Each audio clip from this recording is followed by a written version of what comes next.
the night of February 2nd, 1502. The air in the Duchy of Ferrara is thick, heavy, with the scent of wine, incense, and a crushing, unspoken tension.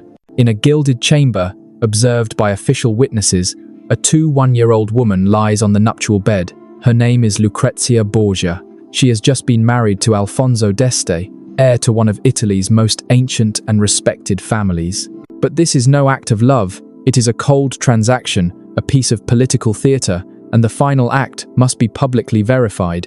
That night, before the unblinking eyes of the world, Lucrezia Borgia, the Pope's daughter, was consummated not once, not twice, but 3 times. A brutal, humiliating performance designed to prove her fertility beyond all doubt, and irrevocably seal an alliance her family desperately needed. History has painted her as a poisoner, an incestuous seductress, a demon with an angel's face. Her name is a byword for depravity and corrupt power. But what if the truth is far more terrible? What if the real monstrosity wasn't found in her, but in the men who controlled every second of her existence? This is not just the story of a scandalous wedding. It is the story of how a woman was used as the most valuable, and yet most disposable, piece in the world's most dangerous game. Was Lucrezia a calculating villain, or the ultimate victim? To truly understand the night she was delivered like a trophy, we must first understand the relentless machine that created her. To understand the night she was delivered like a trophy, we must first understand the relentless machine that created her, the Borgia family. In the late 15th century, Italy was not a country. It was a violent mosaic of warring city-states, a battlefield where noble families, ruthless mercenaries, and foreign powers like France and Spain fought for every inch of land and influence. At the center of this viper's nest, controlling both souls and politics, was the papacy. And in 1492, the most cunning, ambitious, and Machiavellian man of his age sat on the throne of St. Peter. His name was Rodrigo Borgia, now Pope Alexander VI. For Alexander, the papacy was not a divine calling. It was the ultimate prize, the instrument with which he would build a dynasty to rival the Caesars of old. He had no massive armies or ancient royal lineage. He had something far more potent: his children. They were his generals, his diplomats, his weapons, and among them, 2 shone with a dangerous light. First, there was Cesare Borgia, the eldest son, a cardinal who loathed the cassock, a man with the mind of a strategist and the soul of a predator. Cesare was the family's sword, cold, calculating, brilliant, and utterly merciless. His ambition was a consuming fire that threatened to burn down all of Italy. He would be the one to conquer, to kill, to forge a kingdom for the Borgias with iron and blood. And then there was Lucrezia. If Cesare was the sword, Lucrezia was the golden pawn. She was breathtakingly beautiful, incredibly intelligent, and meticulously educated. She spoke Latin, Greek, Italian, and French, was skilled in music and the arts, and possessed a charm that could disarm the most hardened of diplomats. But in the cold calculus of the Borgia world, these were not qualities to be admired. They were assets to be exploited.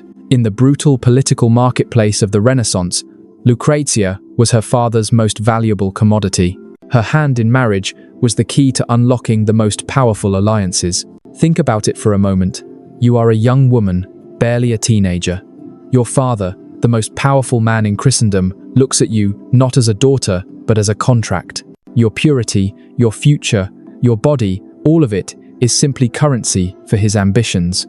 This was Lucrezia's world, a world where love was a dangerous liability and usefulness was the only measure of your worth. She existed not to live, but to be used, and her first brutal lesson in what it meant to be a Borgia was about to begin. To understand the night she was delivered like a trophy, we must first understand the relentless machine that created her, the Borgia family. In the late 15th century, Italy was not a country. It was a violent mosaic of warring city-states, a battlefield where noble families, ruthless mercenaries, and foreign powers like France and Spain fought for every inch of land and influence. At the center of this viper's nest, controlling both souls and politics, was the papacy. And in 1492, the most cunning, ambitious, and Machiavellian man of his age sat on the throne of St. Peter. His name was Rodrigo Borgia, now Pope Alexander VI. For Alexander, The papacy was not a divine calling. It was the ultimate prize, the instrument with which he would build a dynasty to rival the Caesars of old. He had no massive armies or ancient royal lineage. He had something far more potent: his children. They were his generals, his diplomats, his weapons, and among them, two shone with a dangerous light. First, there was Cesare Borgia, the eldest son, a cardinal who loathed the cassock, a man with the mind of a strategist and the soul of a predator. Cesare was the family's sword, cold, calculating, brilliant, and utterly merciless.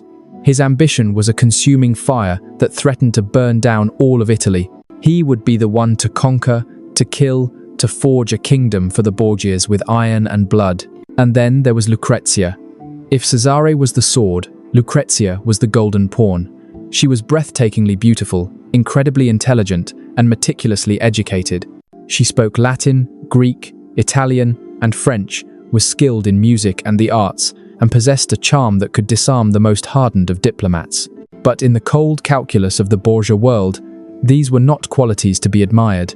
They were assets to be exploited. In the brutal political marketplace of the Renaissance, Lucrezia was her father's most valuable commodity. Her hand in marriage was the key to unlocking the most powerful alliances. Think about it for a moment. You are a young woman, barely a teenager.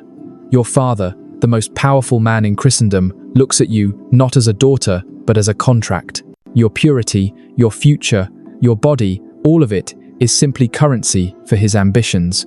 This was Lucrezia's world, a world where love was a dangerous liability and usefulness was the only measure of your worth. She existed not to live, but to be used, and her first brutal lesson in what it meant to be a Borgia was about to begin. Cesare's war machine had carved a bloody path through central Italy, but a kingdom built on conquest is fragile.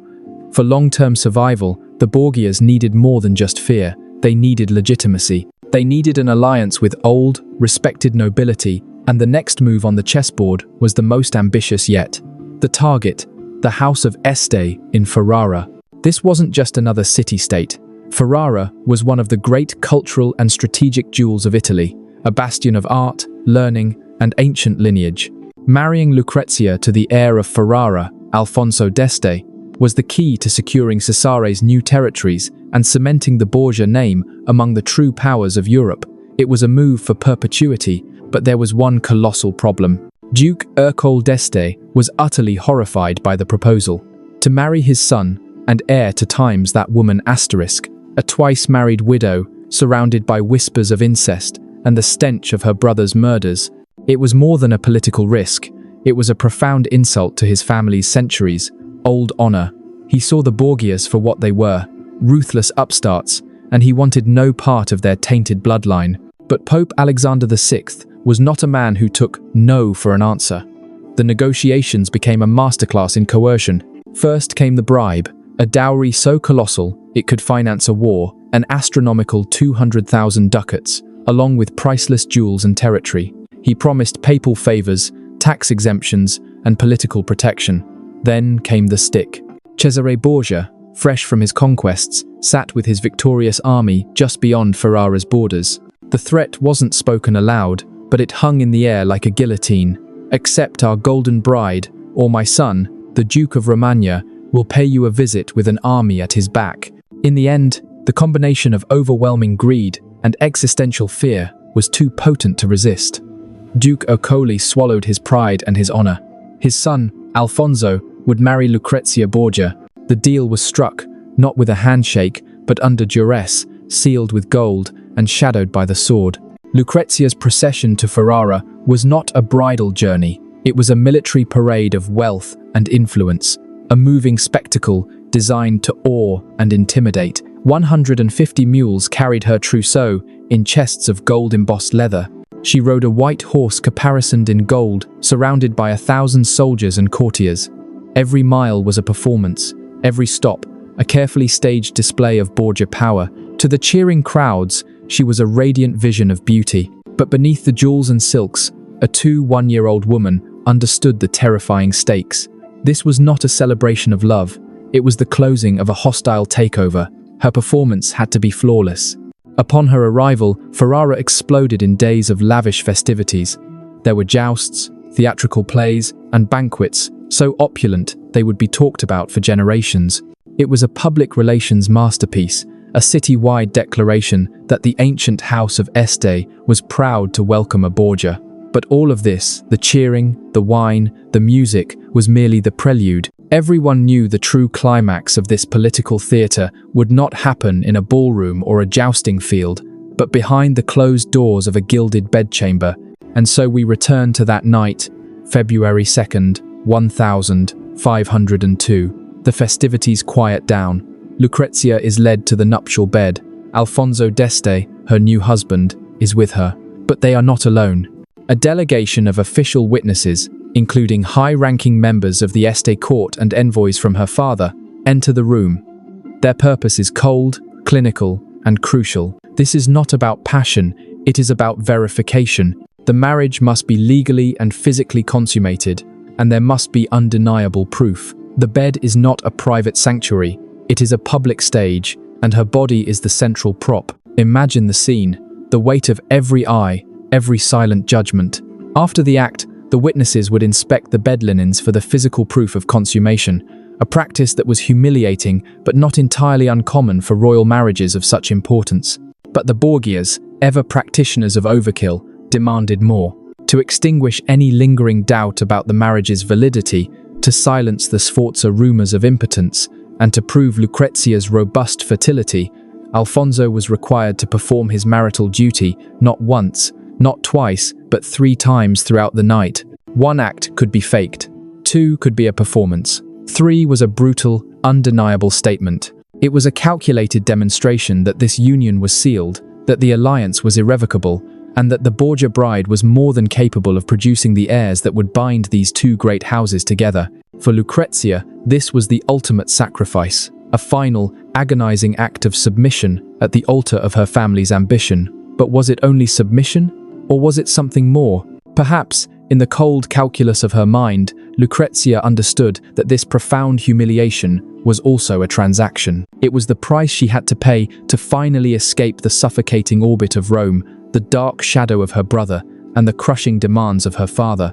It was the night her body was claimed by Ferrara, but it was also the night her soul began its long journey toward claiming itself. But by moving to Ferrara, Lucrezia did more than just change her address. She moved to a different planet. She was physically removed from the epicenter of Borgia power, away from the daily influence of her father, and, most importantly, from the deadly shadow of her brother Cesare. Far from the corrupt heart of Rome, in the cultured and refined court of Ferrara, Lucrezia began a stunning transformation. Everyone expected a poisoner, an intriguer, the devil in a dress. Instead, they got a patron of the arts. She cultivated one of the most brilliant courts of the Renaissance, attracting poets like Pietro Bembo and Ludovico Ariosto, artists and musicians. She used her intelligence not for conspiracy, but for diplomacy and governance. With meticulous care, she began to build a new identity. She won the respect of her stern father-in-law, Duke Ercole, the man who had despised the very idea of her, and in time, she earned the genuine affection and trust of her husband, Alfonso. She proved herself to be a competent and shrewd administrator, managing the duchy during Alfonso's absences. Was this her plan all along? Did she endure that final, public humiliation on her wedding night because she knew that on the other side of it was survival, a life she could finally shape for herself? Just as she was cementing her new life, the world she had escaped imploded. In August 1503, Pope Alexander VI died suddenly, likely of malaria, though rumors of poison would forever haunt his legacy. Without the Pope's power, money, and protection, Cesare's kingdom, built on fear and violence, disintegrated like a castle of sand. The great conqueror, the man who bent Italy to his will, was captured, imprisoned, and eventually killed in a minor skirmish in Spain, a pathetic end for a man of such colossal ambition. The architect and the sword of the Borgia dynasty were gone, but Lucrezia, the golden pawn they had moved across the board so ruthlessly, survived. While her family's empire turned to dust, the Duchess of Ferrara was more secure than ever. She had outlasted them all. The woman defined by the men in her life had finally created a definition all her own. So, who was the real Lucrezia Borgia? For centuries, the answer seemed simple. She was the femme fatale of the Black Legend, a poisoner who dispatched her enemies with a smile, an incestuous seductress tangled in the dark ambitions of her father and brother, a beautiful monster in a silk dress. But this caricature, largely painted by the enemies of her family, is too simple, too convenient. It ignores the brutal reality of the world that created her. The truth is likely far more nuanced and perhaps more tragic. Was Lucrezia truly a villain, or was she the ultimate victim of her time? Consider the chessboard she was born onto. The players were ruthless men, a pope who saw her as a political asset, a brother who saw her as a tool for conquest. In this cutthroat patriarchal world, she was not a player, she was the most valuable piece, moved and sacrificed according to their grand strategy. Her entire existence was a transaction. Her actions, therefore, must be seen through the lens of survival. When love led to her husband's murder, she learned the cold lesson that affection was a liability. Was her subsequent compliance born of inherent malice, or was it the desperate calculus of self-preservation? This wasn't a woman drunk on power. This was a woman navigating a minefield where one wrong step meant political or literal death. Her resilience and sharp intellect were not tools for evil, but weapons for survival. The moment she was free from the immediate, toxic influence of her family in Rome, she didn't continue a reign of terror. Instead, she built one of the most respected and cultured courts in Italy. Her life in Ferrara demonstrates that she was able to carve out an identity of influence and respect, not because of her family's crimes, but in spite of them. She was a survivor who adapted to an impossibly cruel world, learning to play the game because losing meant annihilation. Lucrezia Borgia's legacy is a complex enigma.